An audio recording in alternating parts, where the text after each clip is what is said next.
Итак, видео по поводу скрипов, которые были у меня при повороте руля.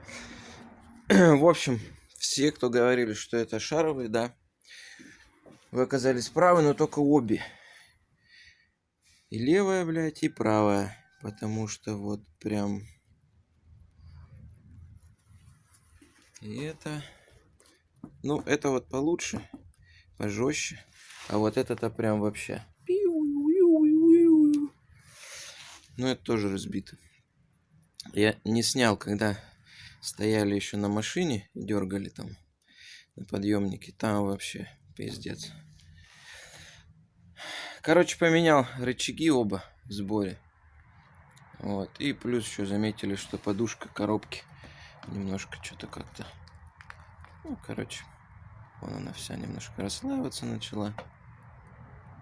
Короче, поменял. Не дешевое удовольствие, но можно было заниматься такой херней, как срезать, блядь, клепки, покупать новые шаровые, ставить на болты, выпрессовывать сайленты, блядь, запрессовывать, ставить обратно. Ну нахер нужен такой геморрой? Вот мне он нахер не нужен. Мне проще заплатить бабки и поменять рычаги. Поставил, кстати, оригинал рычаги.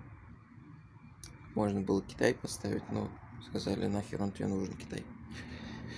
Поставил оригиналы. Сейчас то прям тихо. Ни скрипов, ни стуков, ничего нет. Да, я делал полностью диагностику подвески, все остальное в идеальном состоянии. Стойки стабилизаторов, втулки, задняя подвеска, там все, короче.